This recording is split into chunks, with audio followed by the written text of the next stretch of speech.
What's going on, guys? Logan here for a new video, and today, as you can tell from the title of this video, I am going to be talking about S197s versus S550s, and that's because I'm actually in the market to potentially get an S550. It's a really good deal. This car is pretty much everything I've wanted in a Mustang, so if I can make something work, that'd be awesome. I'm going to find out a little bit more tomorrow, but before I pull the trigger, I wanted to go ahead and ask y'all, what is y'all opinions on S197s versus S550s?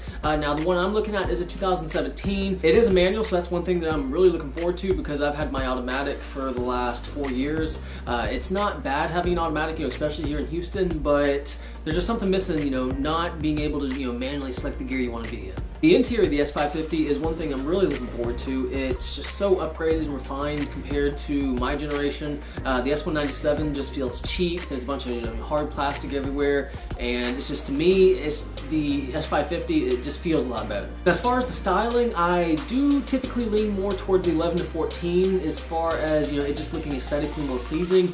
Nothing wrong with 2017 or the 15 to 19, but me personally, I like the body styling of the 11 to 14, but when you look at everything with the independent rear suspension, just upgraded interior, and what you can make the S550s look like, it's kind of a throw up. I'll have to see exactly what I'll do. I will be changing the wheels out. I'm going to be putting my SVEs on. I need to get some new tires. Those are the drag radials. They barely have any life on them. So I'm going to get some good street tires, put these on the new car if I go ahead and get it, and I think that'll improve the looks a little bit. But then I have to potentially lower it, and I basically just have to restart, just with a stock car, which nothing wrong with that.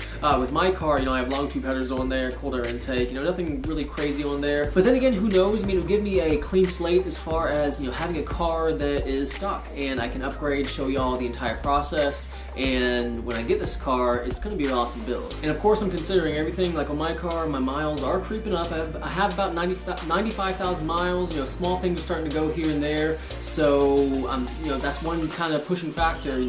I can just go get in a new car before something major goes wrong. And at the same time, it would be about the same car payment. So why not? And another huge factor is just the potential that that car has versus my car. My car, I would be good till about 700 horsepower, rear wheel horsepower, and then stuff starts to go.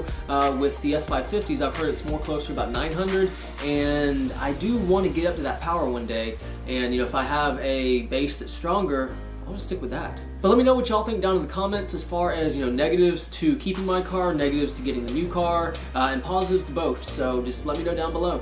But guys, I really do hope you enjoyed this video. If you did, please like and please subscribe. And as always, have a great day.